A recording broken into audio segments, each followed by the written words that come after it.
This is WCPO 9 News. Thanks for joining us for WCPO 9 News. I'm Kristen Swilley. Here's a look at some of today's top stories. The community will come together to raise money for the family of Nylo Lattimore. The 3-year-old has been missing since December. Police say Deshaun Brown threw him into the Ohio River while he was still alive after killing his mother, Nytisha.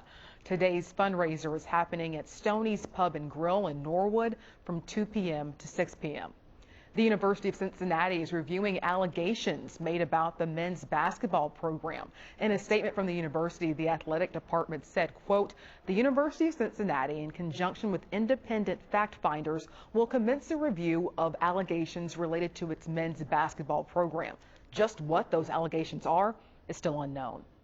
A long-standing Good Friday tradition of praying the steps will take place this year at Holy Cross Immaculata Church. For those who wish to participate, the church suggests going earlier during Holy Week and not just Good Friday. Officials say that's when it will be less crowded.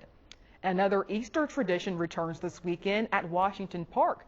The annual Over-The-Rhine Easter egg hunt will take place both today and tomorrow. Instead of a free-for-all, eggs will be individually packaged and handed out by staff members. All right, well, we are looking at some 70s for your Saturday, going to be very nice. And then your Sunday, though, dropping down into the 50s for your highs. Now, we are expecting some overnight rain into very early Sunday. Some of that could be a little bit on the strong side. We'll keep an eye out on that. And here's a look at your extended forecast. Got some 50s and 60s and 50s and 60s heading through next week. And again, your Saturday looking good, well above average. And then we'll keep an eye out on those overnight showers for you. Should be gone, though, by Sunday morning.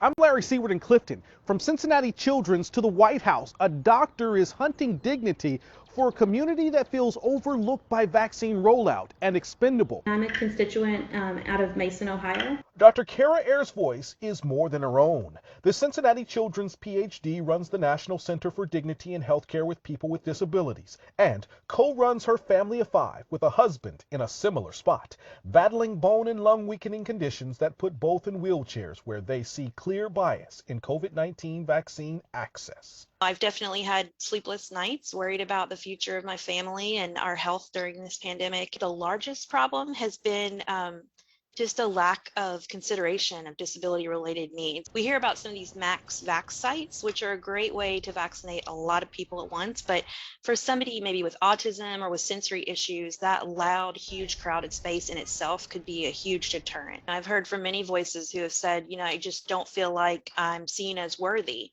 If something as small as my ability to even use the website is not considered, then what does that tell me, about policy makers remembering me? Kind of this idea of that that the sick, are expendable. The impact is, in best case, delayed vaccination, where people eventually do access it. In other cases, we have real concerns about people who are still waiting or have encountered these barriers and can't seem to get through. To feel forgotten is to feel devalued.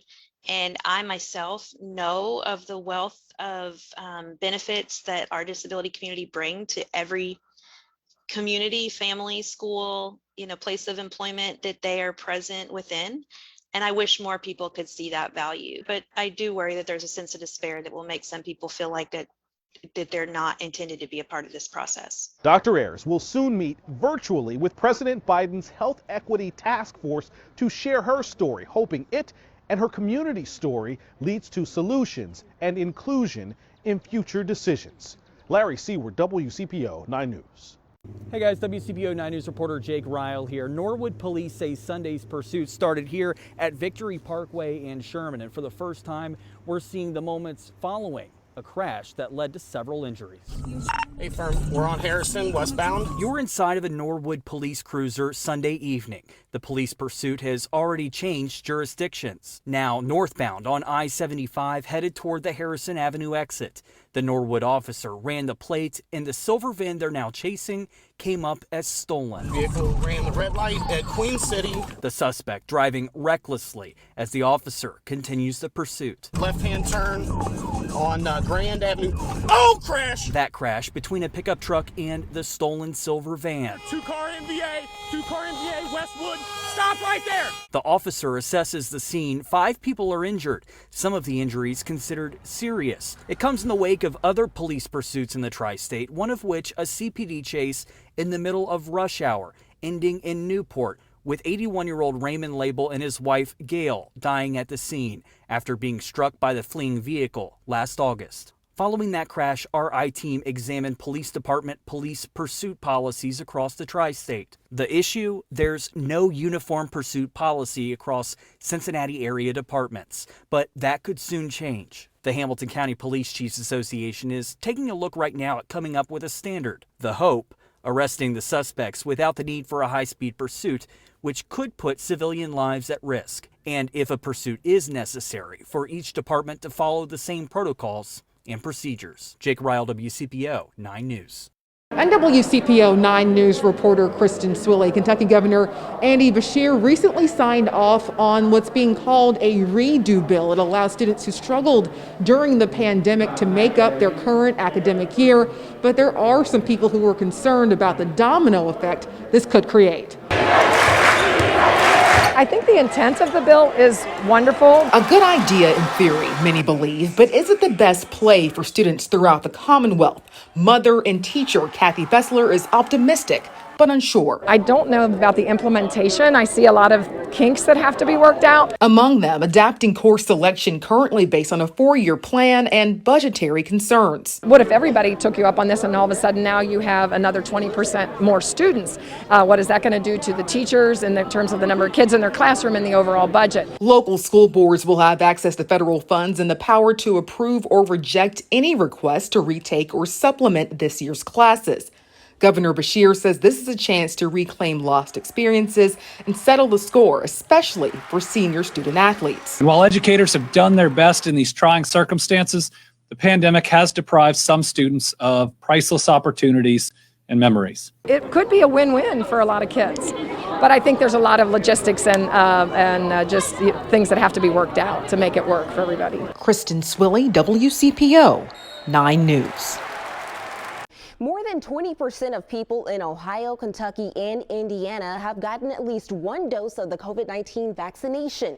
Meanwhile, as restrictions are relaxed and more folks are traveling, spring break may not be the cause of rising cases. Images of parties in Miami during a pandemic can seem alarming, but a Northern Kentucky University health expert says we can't overlook the true super spreaders. The first one is larger family gatherings that are taking place indoors. And the second are in places like restaurants and bars and places where you would go and you want to take off your mask so you can consume something, but perhaps the ventilation isn't good or you're not socially distanced or you're hanging out there for a few hours. CVG expects airport travel to increase by 50% over spring break and into the summer.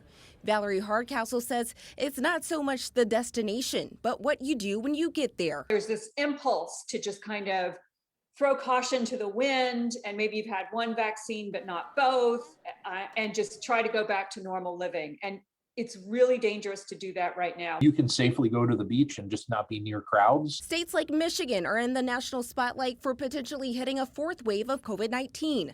Where do we stand in the tri-state? What we see right now in at least Kentucky and Ohio, not so much in the other states that surround us. Their growth rate is accelerating. But what you see right now is what's called community spread.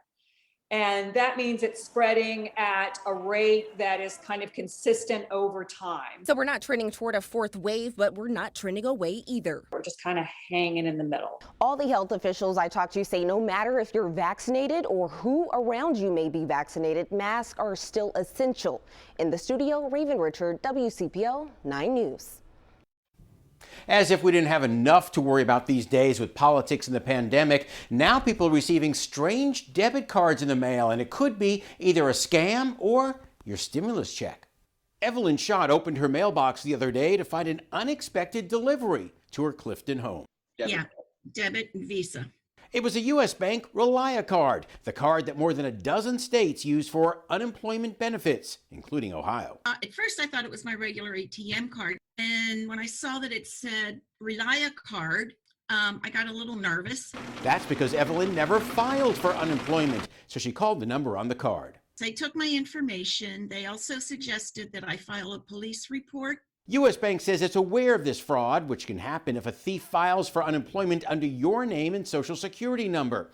But U.S. Bank is just one debit card to watch for. Many states, like Kentucky, use Bank of America debit cards. Still others, like Indiana, use KeyBank cards. So be suspicious of any debit card showing up that you're not expecting. So what should you do if you get an unexpected debit card in the mail? The Federal Trade Commission says don't just cut it up or toss it. Someone could be applying for benefits in your name.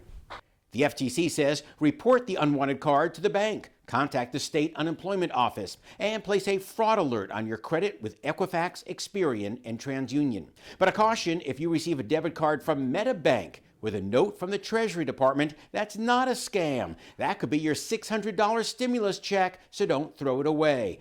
Evelyn says it's all very confusing. How did someone get your social? Usually from one of many recent data breaches. So don't throw away any unexpected debit card. Covering the rebound, John Matarese, WCPO 9 News. This shot marked a major milestone in Kelly Neese's career.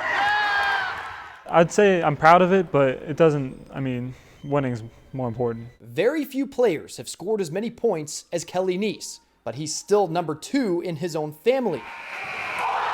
That's video from 2016, a game winner from Kelly's older sister, Allie, on the same night she reached 2,000 career points. Having your sister play and be the big star, I guess you could say, it was really cool to look up to her and see what she could do here. Neither sibling, though, had an easy road to get there. Do you remember the night your sister got hurt? Oh yeah, it was in a scrimmage in summer.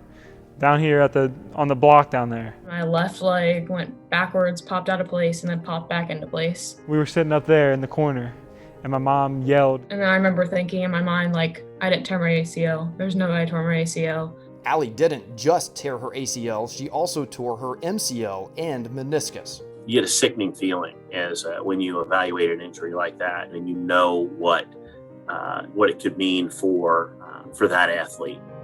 Allie had surgery and quickly began rehab. Rehab itself was I think it was more mentally hard than physically. Remarkably, she was able to make it back on the court by the end of her senior season. And now, she plays basketball at Northern Kentucky University. But unfortunately, that was not the last time Nick Repko would see a Neese sibling walk into his office. Oh no. My first thought was, not again. I'll never forget that at all. I could tell when I did it that something really bad happened. In the offseason before his junior year, Kelly tore his ACL. Seeing her go through that recovery before really helped me, but seeing her go through that and then me go through that, she really led the path for me to do that. Well, he's also kind of competitive, so he would be like, hey, if Allie can do it, I can do it. And he did. He recovered, which brings us back to this shot. Not even 2 years after the injury, Kelly broke the all-time scoring record for Simon Kenton boys basketball. And later broke the single game record too, with 47 points in one game. 2 siblings. It just taught me to not take anything for granted. And 2 devastating injuries. One thing is to just stack up for him so finally he can be like, okay, all that was worth it, because he's been through a lot. But through adversity, they gained perspective. In Northern Kentucky, Caleb No, WCPO 9 Sports. Dayton, Ohio's arcade complex has been in limbo and in jeopardy for decades. In 2007, a group formed to raise hundreds of thousands of dollars to save it, and they took a newspaper reporter along with them. That newspaper reporter was me. I wanted to come back and see how the arcade has progressed. It's the most complicated project that I've ever worked on for sure. Wyoming resident Francis Kern-Manone handled the financing. This is a more than $90 million project requiring dozens of tax credits, loans, grants, and more. I like to say that I did a lot of the transaction from the high-speed lane of Interstate 75. Cross Street Partners is one of 3 key players bringing this National Historic Complex back to life. OTR-based Model Group is another. If you were at UC in engineering, structural engineering, and wanted to do your thesis, this was the place. Long before he worked in Cincinnati, George Kepler was a UC student. Michael Rick just graduated. I did a lot of drawings, but this is really the first time I've been able to see my drawings kind of come to life. The iconic rotunda is starting to come to life again. It will be an event space connecting to a bar. 126 apartments there are almost done.